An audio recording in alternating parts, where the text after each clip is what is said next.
पिछले ही संदेश का एक और कदम आगे जाना चाहूंगा, और मैं आज आपसे बात करना चाहूंगा परमेश्वर के मंदिर के विषय। क्यों परमेश्वर का मंदिर उसके लिए इतना प्यारा है? क्यों परमेश्वर इतना आनंदित होता है जब उसके लोग उसका मंदिर बनाने में उत्सुक होते हैं और उसके मंदिर के काम में लग जाते हैं? और क्यों परमेश्वर दुखी होता है, नाराज होता है और कई बार लोगों को श्रापित भी करता है जब वो मंदिर के प्रति उनका प्रेम ठंडा हो जाता है? क्यों परमेश्वर आनंदित होता है और आशीष देता है उन लोगों को जो मंदिर की प्राथमिकता अपने जीवन में रखते हैं? और इन सब बातों को जानने के लिए आइए हम पहले मंदिर के विषय कुछ बातें देख लेते हैं। मंदिर की स्थापना कब हुई? वेल, एक्चुअली मंदिर जो है, पर्पस क्या है? मंदिर एक जरिया था परमेश्वर को अपने लोगों के बीच आकर रहने के लिए। और परमेश्वर के हृदय की जो सबसे गहरी बात है, उसकी हृदय की इच्छा है, हमेशा से रही है कि वो अपने लोगों के बीच रहना चाहता था। आदम और हवा को जब उसने बनाया, उसके बनाने का मकसद ही यह था कि वो उनके साथ रहकर उनके साथ संगति कर सके। और इसीलिए जब परमेश्वर ने इज़राइल का राष्ट्र स्थापित करने के बारे में सोचा, लोगों को बंदवाई से लाकर अपने देश में वो लेकर जाना चाहता था, तो उनके साथ उसने एक वाचा बनाई। और उस वाचा बनाने के समय मूसा को कहा, इस वाचा का जो सेंटर पीस होगा, सबसे जरूरी हिस्सा होगा मेरा भवन। और देखिए परमेश्वर ने मूसा से क्या कहा। निर्गमन के 29 अध्याय में, एक्सोडस चैप्टर 29 वर्सेस 44 to 45, निर्गमन उसका 29 अध्याय 44 से लेकर 45 वचन पढ़ेंगे। और मैं मिलाप वाले तंबू और वेदी को पवित्र करूंगा, और हारून और उसके पुत्र को भी पवित्र करूंगा, कि वे मेरे लिए याजक का काम करें, और मैं इज़राइल के मध्य निवास करूंगा और उनका परमेश्वर ठहरूंगा। मेरे लिए मिलाप का तंबू बनाना, इसमें ये लोग मेरी सेवा करेंगे, ताकि मैं क्या करूं? मैं मेरे लोगों के बीच वास करूंगा, निवास करूंगा। God wanted to live among his people. परमेश्वर को अपने लोगों के बीच रहना था और आज भी रहना है। परमेश्वर के हृदय की इच्छा, उसके हृदय का जो की उमंग, what he longs for। देखो, परमेश्वर इस दुनिया में, उसको हम कुछ नहीं दे सकते और ना ही उसको कुछ चीज की जरूरत है। वो कहता है तुम मुझे क्या दे सकते हो? हम गाते भी है ना, क्या दे सकता हूँ, क्या ला सकता हूँ। हम उसको कुछ नहीं दे सकते क्योंकि सभी तो उसका है। लेकिन अगर परमेश्वर ने कहीं अपने हृदय में कुछ इच्छा प्रकट की है किसी समय, बाइबल में कभी भी उसने इच्छा प्रकट की, उसकी इच्छा एक ही होती थी और आज भी एक ही है, कि वो अपने लोगों के बीच रह सके, कि वो हमारे साथ रह सके। कितनी बड़ी बात है ये, कितनी बड़ी बात। इसको सोच के ही हमारे रोंगटे खड़े होने चाहिए। हमारा पूरा जीवन थम जाना चाहिए कि दुनिया बनाने वाला परमेश्वर हमारे साथ रहना चाहता है। क्या जरूरत है उसको? इतना ही नहीं, उसने उस भवन को जब बनाने का आदेश दिया, बहुत ही प्यार से, बहुत ही केयरफुली मूसा को कहा, देख, मैं जिस प्रकार से तुझे दिखाता उसी प्रकार से उसको बनाना, अपने मन से मत बनाना। और एक्सोडस की किताब में कई बार आपको यह वाक्य दिखा है। और मूसा ने देखा और उसे अच्छा लगा कि ये बात जैसे उसने देखी वैसी बनाई गई। परमेश्वर ने कहा, जैसे तू देखेगा वैसे उसको बना। उसको बनाने के बाद परमेश्वर ने एक और चीज कहा कि इस भवन में मेरा नाम रहेगा, इसके साथ मेरा नाम जुड़ा रहेगा। जैसे कि एक पति जब किसी से शादी करता है, एक लड़की से शादी करता है, उस लड़की को क्या देता है? अपना नाम देता है। उसके बाद उस सब कुछ उस स्त्री के जीवन में उस पति के हिसाब से और उस पति का जो भी है उस स्त्री का हो जाता है। They are committed. और परमेश्वर कहता है, अनुवाद की किताब 12 अध्याय 5 वचन, अनुवाद की किताब, हाँ, व्यवस्था विवरण 12 अध्याय और उसका 5 वचन। किंतु जो स्थान तुम्हारा परमेश्वर यहोवा तुम्हारे सब गोत्रों में से चुन लेगा के उसी निवास स्थान के पास जाया करना। उसी निवास स्थान के पास जाया करना, उनको स्पेसिफिक आज्ञा दी थी। 11 वचन उसी में पढ़ना, 11 वचन। और तुम निडर रहने पाओ, तब जो स्थान तुम्हारा परमेश्वर यहोवा अपने नाम के निवास ठहराने के लिए चुन ले, उसी में तुम अपने होम बलि और मेल बलि और 10वां अंश और उठाई हुई बेटे और मन्नत की सब उत्तम वस्तु जो तुम यहोवा के लिए संकल्प करोगे, निदान जितनी वस्तुओं की आज्ञा मैं तुमको सुनाता हूँ, उन सबों को वहीं ले जाया करना। प्रभु कह रहा है कि अब मैं तुम्हें यहां तक लेकर आया हूं, उसके आगे मैं तुम्हें अपने देश में ले जाऊंगा। फिर मैं तुम्हारे लिए जो जगह चुनूंगा, जहां पर मैं मेरे नाम को रखूंगा, वहां पे मेरा निवास स्थान होगा। जब भी तुम मेरी आराधना करो या जो भी तुम्हारी मन की इच्छा होगी मेरे प्रति करने की, वो सारी बातें तुम कहाँ करना? उस निवास स्थान में आके करना जहां पे मैंने मेरा नाम रखा है। तो परमेश्वर की इच्छा थी वो अपने लोगों के बीच रहे, इसीलिए उसने मूसा को कहा मेरे लिए एक तंबू बना। वो तंबू बाद में मंदिर बन गया। इसीलिए दोनों को हम एक ही नजर से देखेंगे। फिर उस स्थान में मैं मेरे नाम को रखूंगा, वो मेरे नाम से जाना जाएगा। और वो स्थान वहां जो होगा, उस स्थान में मैं मेरी महिमा प्रकट करूंगा। आपको पता है, मिलाप वाले तंबू में पूरा इज़राइल जब जहां जहां जाता था, वहां पर मिलाप का तंबू सबसे पहले स्थापित किया जाता था। ऑर्डर क्या था पता है? जब वो एक जगह से दूसरे जाते थे, क्या होता था आपको याद पता है? सबसे पहले उस जगह जाके क्या स्थापित करना है? मिलाप का तंबू। और जहां मिलाप का तंबू स्थापित होता है, उसके अकॉर्डिंग, उसके अनुसार बाकी तंबू लगाए जाते थे। उसके अनुसार परमेश्वर ने उस बात को प्रिस्क्राइब किया था। साउथ में जूडा होगा, मनासे होगा। नॉर्थ में इफ्राइम, इस तरफ ईस्ट में ये गोत्र होगे, इस तरफ ये गोत्र। तीन तीन गोत्र हर जगह होगे, लेकिन उनका जो सेंटर पीस क्या होगा, जहां से उनके घर बनाए जाएंगे, सबसे पहले मिलाप का तंबू। परमेश्वर का ये ऑर्डर, आज तंबू बदल गया, आज इज़राइल के गोत्र बदल गए, लेकिन आज परमेश्वर का ये ऑर्डर बदला नहीं है। आज भी परमेश्वर चाहता है हम सबके घर, हम सबके जीवन किसके इर्द गिर्द बने? परमेश्वर के मिलाप के तंबू के। जब उनको एक जगह से दूसरे जगह जाना था और एक जगह से सब चीजों को बैकअप करना था, सब घर पहले उठाए जाते थे और मिलाप का तंबू फिर आखिर में बहुत चौकसी के साथ आगे जाता था। तो वो जगह परमेश्वर की के रहने का स्थान बन गया, वो जगह परमेश्वर का नाम वहां जाना गया, और वो जगह परमेश्वर की महिमा प्रकट करने वाली जगह। क्यों? क्योंकि उसी तंबू में फिर जैसे तंबू बनाया जाता था, जो क्लाउड होता था, pillar of fire and pillar of cloud, वो आके महापवित्र स्थान में उतर जाता था। और जब कभी भी लोगों को मिलना था परमेश्वर से, कोई नहीं जा सकता था सिवाय मूसा के, और मूसा जाके परमेश्वर से बात करता था। जब सुलेमान ने मंदिर बनाया, उस तंबू को रिप्लेस किया गया। ये दाऊद के हृदय की इच्छा थी, प्रभु मैं अब महल में रहने लगा हूं, हमको अपना देश मिल गया, मैं इतने कंफर्टेबली रहता हूं, और आप एक तंबू में रहते हैं।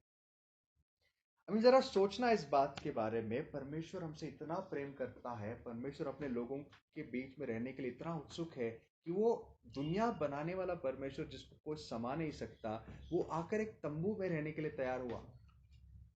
आज हमें परमेश्वर से मिलने के लिए अगर थोड़ी सी दिक्कत हुई संगति के जगह जाने की, तो हमें थोड़ी सी तकलीफ हुई, तो हम क्या करते हैं? हम कहते हैं नहीं यार, हम नहीं जाएंगे। हम कहते हैं यार इससे हमें तकलीफ होती है। जरा सोचा, परमेश्वर हमारे साथ रहने के लिए क्या करने के लिए तैयार हुआ। एक दिन तो वो तंबू में रहता था कई साल तक, लेकिन एक दिन उसने सोचा यार तंबू अभी नहीं, अब तो मैं क्या करूंगा, इनके बीच, इनके ही मांस और लहू में आकर इनके साथ रहूंगा। और बाइबल कहती है वचन देहधारी हुआ और हमारे साथ वास किया। He tabernacled among us। कहाँ पैदा हुआ? ऐसी जगह जहाँ पे आज आपको और मुझे बैठकर भोजन खाने के लिए दिक्कत होगी, वहां वो पैदा हुआ। कहां पर? गाय के गोठे में, जहाँ पेशाब गाय का और बाकी अच्छी अच्छी चीजें हमें मिलती है, राइट।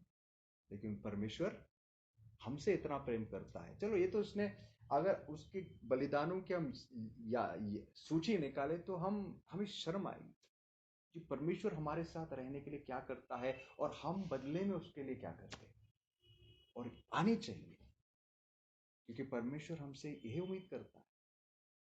ये बहुत अच्छा है दोस्तों कि आज हम ये बातें सुने, इसके बजाय कि एक दिन न्याय के दिन सामने खड़े होकर परमेश्वर हमसे सवाल पूछेगा, बेटा मैंने तेरे साथ रहने के लिए क्या क्या कुछ नहीं किया, मैंने तुझसे इतना प्रेम किया, बदले में बस क्या चाहा, बस तू मुझे प्रेम करे। लेकिन तेरा प्रेम बहुत ही फीका था। कितना कितना ही एक, मैं कहूंगा, दुख भरा समय होगा अगर किसी को ये वचन परमेश्वर से सुनने। क्यों ना आज उसके बारे में सोचो।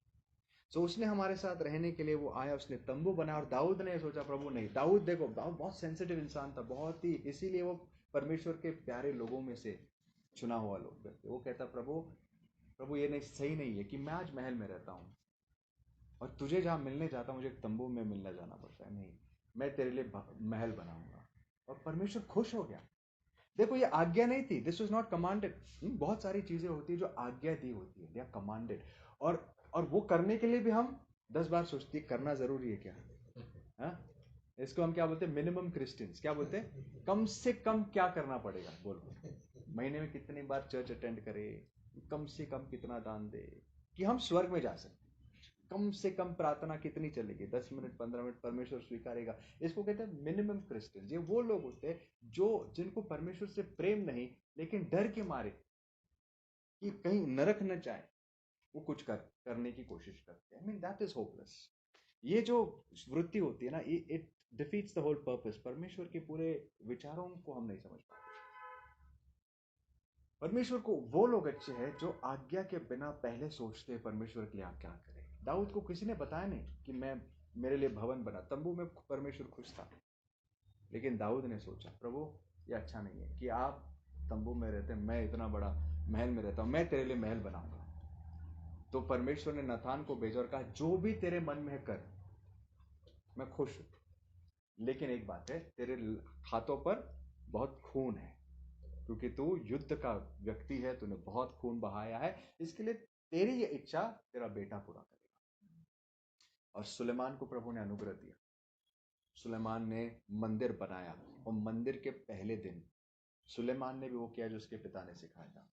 उसने वो नहीं बलिदान चढ़ाया जो बताए गए थे, उससे बहुत ज्यादा उसने जो कुछ था परमेश्वर के सामने लाके बलिदान करना शुरू कर दिया। सो एक्साइटेड कि मैं भवन के लिए, परमेश्वर का भवन मेरे हाथों से बनाए। उसकी पता नहीं कितनी संपत्ति में से क्या कुछ दिया। तभी वो इतना अमीर नहीं था, राजा था जरूर, लेकिन जो भी उसके पास था उसने सब लाके इज़राइल के नाम पर लोगों के हवाले कर दिया। चलो बलिदान करो, let's sacrifice to the Lord. परमेश्वर इतना खुश होता है। दूसरा इतिहास 7वां अध्याय पढ़िए ब्रदर, 1 से 3 वचन पढ़िए। दूसरा इतिहास 7वां अध्याय 1 से 3 वचन।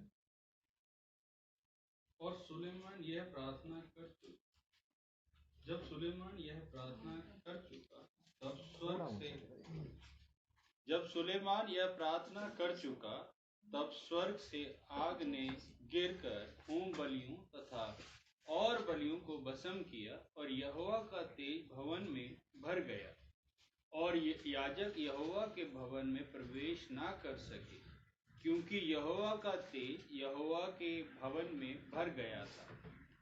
और 3 में ना, हाँ 3-4 3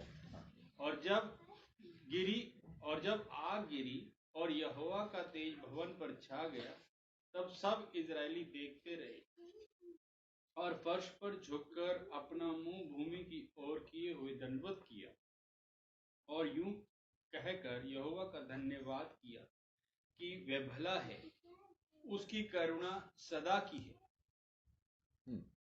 क्या होता है जब सुलेमान ने प्रार्थना खत्म की, तो बाइबल कहती है परमेश्वर के महिमा से वो भवन इतना भर गया कि लोग वहां पर सेवकाई नहीं कर सके। The glory of the Lord descended। ये महिमा और कहीं नहीं उतरती थी। इन सारी बातों को याद रखना, क्योंकि इन सब का निष्कर्ष हम देखेंगे आज। परमेश्वर की महिमा और कहीं नहीं उतरती थी, परमेश्वर की महिमा उसके भवन में, उसके मंदिर में उतरती थी। और सुलेमान के उस उदारता को देखकर परमेश्वर इतना खुश हुआ, उसने अपनी महिमा प्रकट की और उस रात सुलेमान को एक ब्लैंक चेक दे दिया। क्या कहा कि मांग, तुझे जो मांगना है मैं देने को तैयार हूं। कितने लोगों के पास परमेश्वर कभी ऐसा आया? ये रैंडम आर्बिट्ररी एक डिमांड नहीं दिया, एक ऑफर नहीं था परमेश्वर का, चलो मैंने इसको चुन लिया। उसके पीछे एक हृदय को परमेश्वर देख रहा था, ऐसे हृदय को जिसके अंदर सिर्फ एक इच्छा थी, अपने परमेश्वर की महिमा करना। वो इस बात से बहुत खुश था कि वो क्या करे, परमेश्वर के लिए मंदिर बनाए। तो ये मंदिर क्या था? परमेश्वर का निवास स्थान था। वो जगह थी जहाँ उसने अपने नाम को रखा, वो जगह थी जहाँ उसने अपनी महिमा प्रकट की, और हमेशा वही करता रहा। लेकिन इतना ही नहीं, ये वो जगह थी जहाँ पर परमेश्वर ने एक और वायदा दिया, ये जो भवन मैंने बनाया है या तूने मेरे लिए बनाया है। सुलेमान ने एक प्रार्थना की और परमेश्वर ने उसको ग्रांट किया। क्या प्रार्थना थी पता है? प्रभु, ये भवन जो तेरे नाम से जाना जाता है, अगर तुम में से, हम में से कोई भी व्यक्ति पाप करे, तुझसे दूर जाए, या दो प्रकार की प्रार्थना की उसने। सबसे पहले मांगा, प्रभु अगर कोई यहाँ आके मांगता है तेरे नाम से, प्रार्थना यहाँ करता है, तो उसकी सुन लेना। और दूसरा, अगर कोई पाप करके तुझसे दूर जाए और वो यहाँ पर नहीं भी है लेकिन किसी और देश में है, और वो तुझे देखकर, इस मंदिर को देखकर प्रार्थना करे, तो उसकी प्रार्थना सुनना। और परमेश्वर ने उस प्रार्थना को अनुमति दी, उसका जवाब दिया और उसको सैंक्शन किया। याद से जो इस मंदिर को देख के प्रार्थना करेगा, उसकी प्रार्थना सुनी जाएगी। पहला राजा ब्रदर, 1 किंग्स चैप्टर 8 वर्स 38। पहला राजा उसका 8वां अध्याय और 38 वचन पढ़िए। 38 एंड 38 39 दोनों पढ़िए। तब यदि कोई मनुष्य व तेरी प्रजा इज़राइल अपने अपने मन का दुख जान ले और गिड़गिड़ाहट के साथ प्रार्थना करके अपने हाथ इस भवन की ओर फैलाए, तो तू अपने स्वर्गीय निवास स्थान में से सुनकर क्षमा करना और ऐसा करना कि एक एक के मन को जानकर उसकी समस्त चाल के अनुसार उसको फल देना। तू ही तो सब आदमियों के मन के भेद को जानने वाला है। और वही 48 और 49 भी पढ़े, तो यही चीज फिर से वो कहता है, अगर तेरे लोग तुझसे दूर जाए और तुझसे प्रार्थना करे, और जो कोई भी इस भवन को देखे। 49 पढ़ना ब्रदर। तो तू अपने स्वर्गीय निवास स्थान में से उसकी प्रार्थना और गिड़गिड़ाहट सुनना और उनका न्याय करना। ओके, सो यहाँ पर जो सुलेमान मांगता है वो परमेश्वर उसकी अनुमति देता है। इसके लिए आपको याद होगा जब डैनियल बंदवाई में था, उसने क्या किया, क्या करता था? 3 बार दिन में वो खिड़की कहाँ खोलता था? यरूशलेम की ओर। उसने अपना कंपस लगा के रखा था कि जिस घर में मैं रहता हूँ शायद यहाँ से वो मंदिर हो, दिखाई भी नहीं देता, लेकिन खिड़की खोल के उस दिशा में वो प्रार्थना करता था, इस विश्वास से कि परमेश्वर ने वायदा किया है क्या, कि जो कोई भी मेरे मंदिर को देखकर प्रार्थना करे, उसकी प्रार्थना मैं सुनूंगा। इनफैक्ट एक और व्यक्ति था जो मंदिर से इतना दूर था, उसने भी एक दिन मंदिर को देख के प्रार्थना की। कौन है पता है? याद है? जोना एक दिन परमेश्वर से इतना दूर भाग चुका था कि अब वो पृथ्वी पर भी नहीं था। कहाँ था वो? मछली के पेट में था।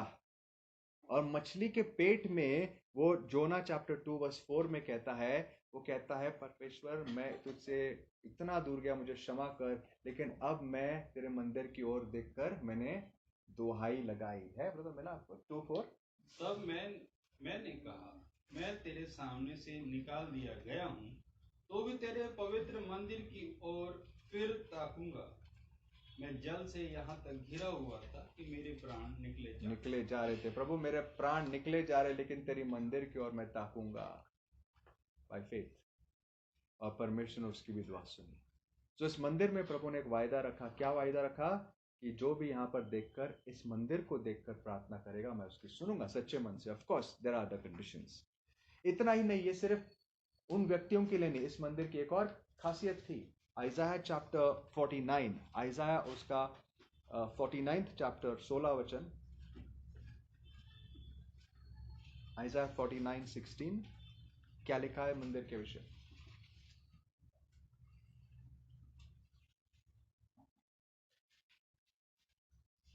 देख मैं तेरे चिन्ह हथेली पर खोद देख मैंने तेरा चित्र हथेली पर ओके, खोद हाँ पढ़िए पढ़िए। बनाया है।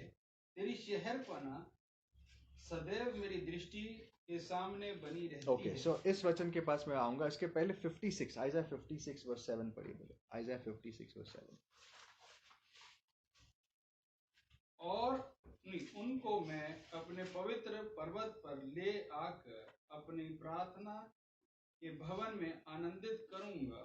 ओके उनके okay, it's a part of a larger prophecy जो आने वाले समय के बारे में प्रभु कह रहा है। लेकिन क्या कहता है? मैं उनको कहाँ लाऊंगा? इन जेंटाइल्स को कहाँ लाऊंगा? मेरे भवन में, जो क्या है? सारे राष्ट्रों के लिए प्रार्थना का घर। यही वाक्य यीशु मसीह ने लोगों को दोहरा कर कहा जब वो मंदिर में आए। क्या कहा? कि ये मेरे पिता का घर है जो सारे राष्ट्रों के लिए प्रार्थना का घर है, और तुमने इसको क्या बना दिया है? चोरों का डेरा बना दिया। मंदिर क्या था? प्रार्थना का, सारे राष्ट्रों के लिए प्रार्थना का घर। That's a house of prayer. देखो, इजराइल के हर एक व्यक्ति को प्रभु प्रार्थना करने की उम्मीद रखता था। सब प्रार्थना करते थे, लेकिन एक खास जगह थी जहां पर प्रार्थनाओं को खास मान्यता दी जाती थी, और वो था परमेश्वर का भवन। फिर हमने देखा कि आइज़ाया 49 हमने पढ़ा। परमेश्वर कहता है ये भवन इतना प्यारा है, इसको मैंने अपने हाथों पर खोद के रखा है। बाय द वे, ये लिखा है यरूशलेम के बारे में। इसके कॉन्टेक्स्ट को आप पढ़ोगे, वो कहता है इसलिए यरूशलेम मेरे लिए इतना प्यारा है क्योंकि यहाँ पर मेरा निवास स्थान है। ये हथेली पर खोद के लिखने वाला जो वायदा है, ये यरूशलेम के विषय है। तेरी दीवारें हमेशा मेरे सामने हैं, और तेरा नाम, तुझे मैंने अपने हाथों पर खोद रखा है, मैं तुझे कैसे भूलूंगा। आज हम जानते हैं परमेश्वर का यरूशलेम के प्रति प्रेम बदला नहीं, लेकिन आज यरूशलेम बदल गया है, इतना हम जानते हैं। राइट, हम सब जानते हैं आज परमेश्वर के लिए यरूशलेम क्या है, और उस बात के पास हम आएंगे। So it is loved by God. ये सारे वचन हमको क्या दिखाते हैं? परमेश्वर का भवन उसके लिए बहुत प्यारा है, बहुत विशेष है, इसके साथ बहुत वायदे जुड़े हुए हैं, और इसीलिए परमेश्वर के जो सच्चे दास थे इस भवन से बहुत प्रेम करते थे। दाऊद कहता है साम 27 में, भजन संहिता 27 अध्याय और 4 और 5 वचन में, भजन संहिता 27 4 और 5। एक वर मैंने यहोवा से मांगा है, उसी के यत्न में लगा रहूंगा कि मैं जीवन भर यहोवा के भवन में रहने पाऊं। देखो, दाऊद जैसा राजा क्या प्रार्थना करता है? मैंने एक ही वर परमेश्वर से मांगा, मेरे हृदय की एक ही इच्छा है कि मैं जीवन भर कहाँ रहूं? परमेश्वर के भवन में रहूं। राजगद्दी पर रहने वाला राजा, जिसने दुनिया के इतने वैभव देखे थे, इतने बड़े बड़े चीजों को हासिल किया, इतने सारे जीतों को हासिल किया, इतनी शोहरत, इतनी दौलत उसके पास थी, सब कुछ था जो एक इंसान मांग सकता है और उससे परे। लेकिन उसके हृदय की इच्छा क्या थी? कि मैं मेरे जीवन के हर दिन कहाँ रहना चाहता हूँ? तेरे भवन में रहना चाहता हूँ। आज आइए हमसे अपने आप से पूछते हैं, हम में से कितने लोग परमेश्वर के भवन के प्रति ऐसा प्रेम रखते हैं? सिर्फ दाऊद नहीं, दाऊद के साथ रहने वाले बहुत सारे लोग थे। कोरा के पुत्र जिन्होंने बाकी गीत लिखे, मूसा, ये सारे लोगों की एक ही इच्छा थी, परमेश्वर मुझे तेरे महिमा को देखना है, तेरे सम्मुख रहना है। इसके लिए साम 84 1-4, भजन संहिता 84 1-4। कोरा का पुत्र यही गीत गाता है। वो कहता है कि मैं तेरे भवन में हमेशा रहना चाहता हूँ। है ब्रदर? जल्दी से पढ़ लेते। हे सेनाओं के यहोवा, तेरा निवास क्या ही प्रिय है। मेरे प्राण यहोवा के आंगनों की अभिलाषा करते करते मूर्छित हो चला। मेरा तन मन दोनों जीवते ईश्वर को पुकारते रहे। हे सेनाओं के यहोवा, हे मेरे राजा और मेरे परमेश्वर, तेरी वेदियों में गोराया ने अपना बसेरा और शूपाबेनी के घोंसले बना लिए, जिसमें वह अपने बच्चे रखे। क्या ही धन्य है वे जो तेरे भवन में रहते, वे तेरी स्तुति निरंतर करते रहते। क्या ही धन्य है, मेरा पूरा मन आपके भवन की ओर लगा हुआ है। क्या ही धन्य है वो लोग जो आपके भवन में रहते और आपकी स्तुति आराधना करते। अमेजिंग। और इसीलिए दोस्तों, जब परमेश्वर के भवन की बात आती थी, परमेश्वर बहुत लालसा से देखता था कि मेरे भवन के प्रति लोगों की कैसी वृत्ति है, कैसी वृत्ति है। जो परमेश्वर के भवन से प्रेम करता था, परमेश्वर उसको आशीषों से भर देता था। जो परमेश्वर के भवन को निग्लेक्ट कर देता था, परमेश्वर का क्रोध और उसकी निराशा उसको उतरती थी। इसीलिए ओल्ड टेस्टामेंट के आखिरी किताब मलाकी में क्या लिखा है, मंदिर के प्रति क्या हो रहा था। मलाकी उसका पहला अध्याय 6 से 16 पूरा घर पे पढ़ सकते हैं, 6 से 16, लेकिन कुछ वचन अभी पढ़ते ब्रदर। मलाकी उसका पहला अध्याय 6 से लेकर देखो मंदिर में क्या हो रहा था। पुत्र पिता का और दास स्वामी का आदर करता है। यदि मैं पिता हूँ तो मेरा आदर मानना कहाँ है? यदि मैं स्वामी हूँ तो मेरा भय मानना कहाँ? सेनाओं का यहोवा तुम याजकों से भी जो मेरे नाम का अपमान करते हैं यही बात पूछता है।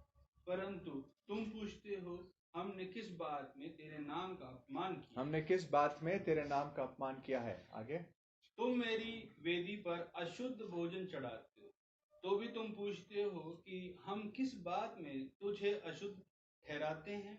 इस बात में ही कि तुम कहते हो यहोवा की मेज तुच्छ है। जब तुम अंधे पशु को बलि करने के लिए समीप ले आते हो तो क्या यह बुरा नहीं? और जब तुम लंगड़े व रोगी पशु को ले आते हो तो क्या यह बुरा नहीं? अपने हाकिम के पास ऐसी भेंट ले आओ, क्या वह तुमसे प्रसन्न होगा? वह तुम पर अनुग्रह करेगा। सेनाओं के यहोवा का यही वचन। देखो अगर इस पूरे अध्याय को आप पढ़ो, परमेश्वर की एक शिकायत है लोगों से। कहता है कि अगर तुम मुझे पिता कहते हो तो मेरा आदर की तरह। जो एक बेटा जब किसी को पिता करके कहता है ना, तो क्या कहता है? उसको आदर देता है। तुम मुझे पिता करके बुलाते तो हो, लेकिन मेरा आदर का है। फिर तुम पूछते हो हमने आपका अपमान कब किया? जाओ देखो वेदी पर तुम क्या चढ़ा रहे हो। तुम वो चढ़ा रहे हो जो तुम अपने काम करने की स्थान पर अपने बॉस को भी नहीं चढ़ाओगे। तुम मुझे बचा कुचा लाकर दे रहे हो। तुम्हें जो नहीं चाहिए वो मेरे मंदिर में आके चढ़ा रहे हो।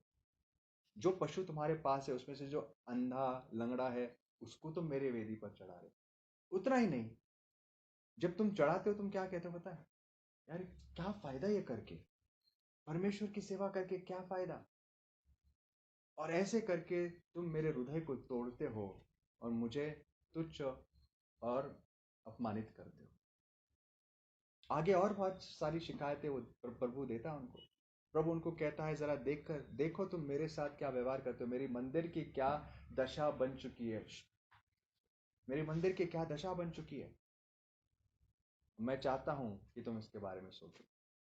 परमेश्वर बड़ा निराश था। और वैसे ही जब पिछले हफ्ते हमने देखा हग्गाई के समय जब लोग मंदिर बांधना छोड़ दिए थे, परमेश्वर ने उनको कई सारी ताड़नाएं दी ताकि इस उम्मीद में वो वापस आ सके। लेकिन जब वो मंदिर बांधने लगे, आपको याद है वाक्य जो मैंने कहा था, जब वो मंदिर बांधने लगे, मैं तुम्हारे साथ। परमेश्वर की आंखें लगी रहती है कि उसके भवन के साथ हम क्या करते हैं। आइए आज इन चीजों को, अब सब इन सारी बातों को लेकर ये सवाल पूछते कि इसका हमारे जीवन से क्या ताल्लुक है। मंदिर ढाया जाकर 2000 साल हो गए। हाँ, आज परमेश्वर किसी शारीरिक मंदिर में नहीं रहता। इसका मतलब ये नहीं उसके पास मंदिर नहीं है। परमेश्वर ने उस मंदिर को ढा दिया, खुद ही ढा दिया। लेकिन परमेश्वर ने एक नया मंदिर बनाया है। यरूशलेम आज एक शारीरिक जगह नहीं है, लेकिन परमेश्वर की एक नई यरूशलेम आज है जो स्वर्ग से आई है। और परमेश्वर की निगाहें इस यरूशलेम और इस मंदिर की ओर लगी हुई है। वो देखता है कि उसके लोग आज उस मंदिर के साथ क्या करते हैं। आज परमेश्वर का मंदिर क्या है? एक दिन यीशु मसीह जब अपने शरीर में इस पृथ्वी पर चल रहे थे, उसको एक स्त्री मिली जिसको हम जानते हैं, उसका नाम है शमरूनी स्त्री, उसको कहकर हम जानते हैं।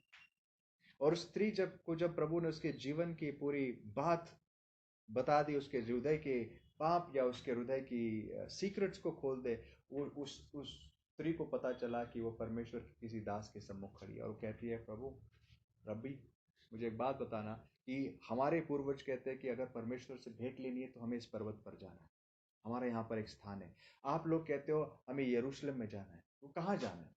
और यीशु मसीह ने उसको सुनहरा जवाब दिया, स्त्री वो समय आ रहा है बल्कि आ चुका है, जहां परमेश्वर की आराधना करने वाले ना इस पर्वत पर और ना यरूशलेम जाएंगे, लेकिन परमेश्वर की आराधना करने वाले कौन होंगे? जो सच्चाई और आत्मा से उसकी आराधना करते हैं। मंदिर बदलने वाला है। ये शारीरिक मंदिर जो है, ये बस एक प्रतिमा थी उस सच्चाई की। ये तो बस एक छाया थी उस रियलिटी की। इसके द्वारा मैं तुमसे कुछ कहना चाहता था, लेकिन सच्चाई आ चुकी है। आज परमेश्वर यीशु मसीह कहता है, देहधारी होकर तुम्हारे बीच आया है और परमेश्वर इस मंदिर को बढ़ाने वाला है। आज परमेश्वर एक शरीर में रहता है जिसका नाम है यीशु मसीह उस समय, लेकिन वही परमेश्वर बहुत सारे और शरीर तैयार कर रहा है। आपको याद है यीशु मसीह ने कहा, मैं जा रहा हूं लेकिन मैं वापस आऊंगा, क्योंकि मैं तुम्हारे लिए जगह तैयार कर रहा हूं। और बहुत, मेरे पिता के घर में बहुत सारे रहने के स्थान है। बहुत लोग इसको गलत समझते हैं। बहुत लोग समझते हैं, हाँ ये किसी दिन हम स्वर्ग में जाके रहेंगे। आपको होता है उसी चैप्टर में आगे प्रभु कहता है, जब जब मैं सारी चीजें तैयार करूंगा, मैं और पिता तुम्हारे साथ रहने को आऊंगा। मैं और पिता तुम्हारे साथ रहने के लिए आऊंगा। ये निवास स्थान कहां पर है? स्वर्ग में नहीं, ये निवास स्थान इस पृथ्वी पर है। इस घर में, भवन में बहुत रहने के स्थान है। हम सब मिलके आज परमेश्वर का मंदिर है। इसके लिए पौल कहता है 1 कोरिन्थियंस चैप्टर 3 में पढ़िए आके, यहाँ पे साफ शब्दों में हमें बताया गया। 1 कोरिन्थी का 3 अध्याय 16 वचन पढ़िए।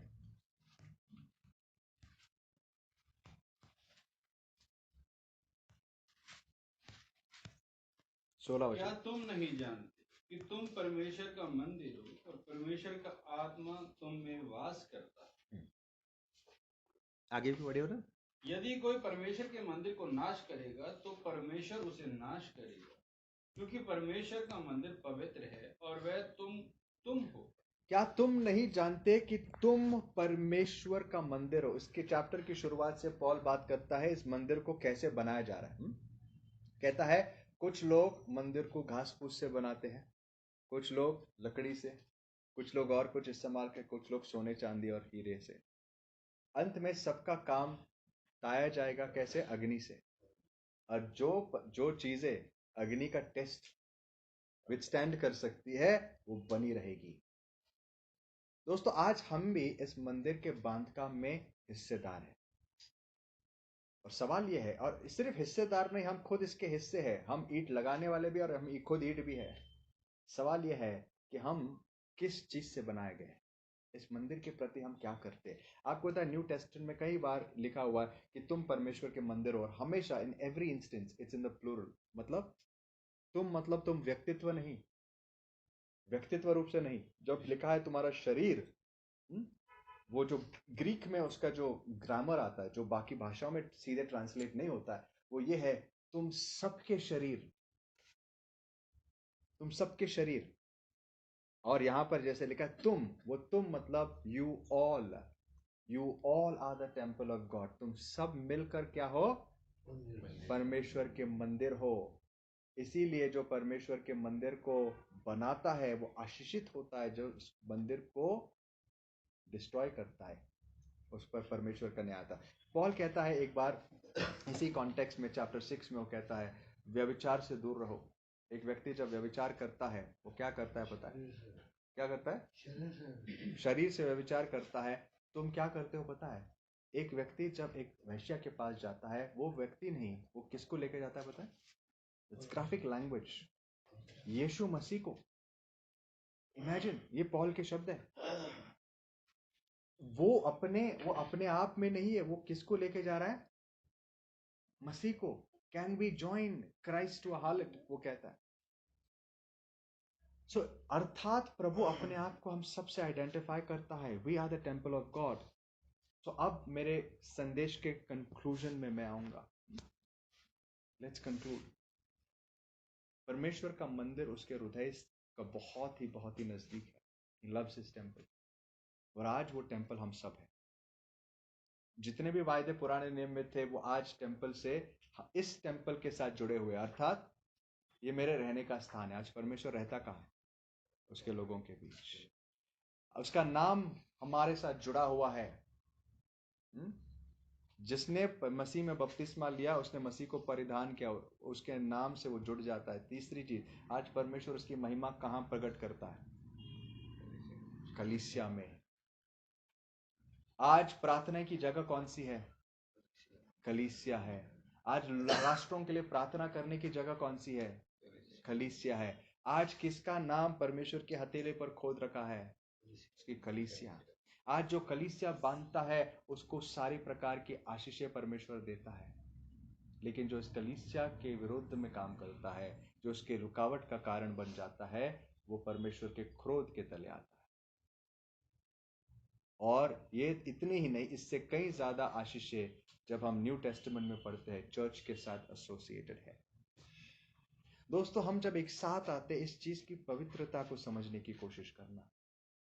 ये चीज कोई साधारण चीज नहीं है। इसके लिए जो गीत हमने गाया, क्या गाया? जो यीशु मसीह का वायदा है। यीशु मसीह ने क्या कहा? जहां 2 या 3 मेरे नाम से हो, वहां मैं हाजिर रहूंगा। ऐसा नहीं कि परमेश्वर हमारी प्रार्थनाएं घर पे नहीं सुनता है, लेकिन परमेश्वर ने एक खास जगह ठहराई है जहां पे वो खास काम करता है। इसीलिए अगर हम अकेले घर पे रहकर चाहे जितनी प्रार्थना करें, वो उतनी प्रभावशाली नहीं होती जब परमेश्वर के 2 या 3 जन एक मन होकर प्रार्थना करते हैं। क्या आप मेरी बातें समझ रहे हो? ये मध्यस्थी की जगह है राष्ट्रों के लिए। ये वो जगह है जहां पर परमेश्वर अपनी महिमा प्रकट करता है। देखो, हर घर में इजरायली जो थे प्रभु के लोग थे, है क्या नहीं? हर तंबू में कौन थे? परमेश्वर के लोग थे। मूसा का भी एक तंबू था, लेकिन क्या मूसा के तंबू में परमेश्वर की अग्नि आई? है? उसकी आशीषें जरूर थी वहां पर, लेकिन परमेश्वर की अग्नि कहां आई? मिलाप वाले तंबू में। क्यों परमेश्वर ने कहा तुम एक साथ आओ? क्यों परमेश्वर ने लोगों को उधार देके छोड़ा नहीं? क्यों कहा कि जब तुम एक साथ आओगे, मुझे याद करना, एक साथ आओगे तो रोटी तोड़ना? क्यों कलीसिया एक साथ आकर प्रार्थना करती थी? क्यों समय समय पर वो रोटी तोड़ते थे? क्योंकि वो जगह थी जहां पर परमेश्वर अद्भुत काम करता है। दोस्तों, आपको एक बात बताओ, अभिषेक, आशीषें, गिफ्ट, ये सारी बातें वहां आती है जहां मंदिर बांधने का काम होता है। बेजलियल याद है कौन है? बेजलियल इन द टेम्पल कौन है? जो पहला जब तंबू बनाया गया, एक लेबरर था वो। परमेश्वर ने कहा मैं उसको आत्मा से भरूंगा अभी, क्योंकि मूसा तुझे जो ब्लूप्रिंट दिया है ना, वो काम करने के लिए उसको चुना है, and he will be a skilful worker. देखो, जब हम परमेश्वर के मंदिर के लिए काम करते हैं, वरदान अपने आप आने लगते हैं। हम बैठकर सोचते हमारे पास वरदान नहीं है, हम वरदान आएंगे तो काम करेंगे। परमेश्वर कहता है बिल्कुल उल्टा, सॉरी। वो कहता है तू मेरे मंदिर के लिए काम कर, तू मेरे मंदिर के काम में लग जा, तुझे आत्मा से मैं भरूंगा। तब तक कुछ नहीं होगा। जब तक हम मंदिर के लिए करने की कोशिश कुछ नहीं करते, तब तक परमेश्वर का अनुग्रह नहीं आता है। What are we doing for the temple of God? सबसे पहले इस पत्थर के साथ हम क्या कर रहे हैं? क्या इसको योग्य बना रहे कि इस मंदिर में वो जुड़ जाए, इसके कुछ काम आए? जब यीशु मसीह इस पत्थर को हाथ में लेता है, वो कहता है वाह this will fit perfectly here. क्या वो कहता है? नहीं, बहुत सारे रफ एजेस हैं, कुछ तो करना पड़ेगा। अपने शरीरों को जीवित बलिदान करके चढ़ाओ, और फिर परमेश्वर तुम्हें एक उसके रूप में बनाएगा। इसीलिए दोस्तों, हमें आज संगति, देखो परमेश्वर का मंदिर, उसकी कलीसिया हर जगह है, लेकिन लोकल फेलोशिप्स जो है परमेश्वर के लिए बहुत इंपॉर्टेंट है। इसीलिए मैं कहता हूं online services are good thing, but they can not replace the purpose of God. परमेश्वर की इच्छा, परमेश्वर की आज्ञाओं को वो पूरा नहीं कर सकती। संगति में आने का मकसद सिर्फ एक ये नहीं कि हम आके एक संदेश सुनकर चले जाएं। There is much more to it.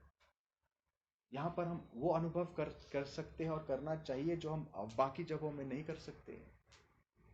क्यों परमेश्वर के लोगों का एक साथ आना इतना जरूरी है? क्योंकि ये परमेश्वर की इच्छा है। उसने खुद कहा है वहां पर मेरा नाम होगा। याद है कि इजराइल को कहा, पूरे इजराइल को, तुम जहां पर भी होगा, अगर तुम्हें बलिदान चढ़ाने, अगर तुम्हें प्रार्थनाएं करनी है, तुम कहाँ हो? हमने पढ़ा था ड्यूटरोनॉमी में, कहा हो? वहां जाओ। वो सम एक्सेप्शंस, और उस एक्सेप्शंस को मैं आपको छोड़ दूंगा, आप ढूंढ लेना कि कौन से एक्सेप्शंस थे वो। सो कहने का मतलब क्या है दोस्तों? कहने का मतलब ये है कि हम बुलाए गए हैं एक मकसद के लिए, परमेश्वर के राज्य को, उसके मंदिर को बनाने के लिए। ये परमेश्वर देखता है कि इस मंदिर को हम कैसे बना रहे हैं। इसके लिए यीशु मसीह ने कहा seek ye first the kingdom of God and all is righteousness, उसकी धार्मिकता खोजो और ये सारी चीजें तुम्हारे जीवन में जो चाहिए तुम्हें दी जाएगी। मंदिर मध्य में होना चाहिए, हमारे तंबू उसके आसपास होने चाहिए, तो परमेश्वर सारी चीजों को संभाल लेगा। हग्गाई ने क्या कहा? तुम कहते हो समय नहीं है, समय आ चुका है, समय हो चुका है, जाओ पर्वत पर लकड़ियां काट के लाओ, मंदिर बनाना शुरू करो, देखो मैं तुम्हें आशीष देता हूं कि नहीं। क्यों तुम्हारी ऐसी अवस्था है? क्योंकि तुम सबसे अपने जीवन के सबसे प्राथमिक काम को, one of the most important कामों को भूल चुके हो। तो आइए परमेश्वर के मंदिर के प्रति आज हम अपने विचारों को सही करते हैं। जब हम फेलोशिप करते हैं, हम ये ना सोचे कि बस हम एक ड्यूटी पूरी कर रहे, जैसे कि मलाकी के समय लोग कर रहे थे। हम परमेश्वर को वो न चढ़ाए जो हमें नहीं चाहिए। बचा कुचा समय, टाइम मिला तो जाएंगे, होगा तो चढ़ाएंगे। नहीं दोस्तों, मैं आपको कहता हूं अपने जीवनों को बिल्कुल उल्टा कर लो, परमेश्वर को अपने जीवन के मध्य में रखो और देखो आप और मेरे जीवन में क्या करता है। Reverse everything around. परमेश्वर हमारे इर्द गिर्द नहीं घूम सकता। जब हम घर पे भी प्रार्थना करते हैं, मत सोचना जो मुझे समय मिला तो प्रार्थना करूंगा, नहीं।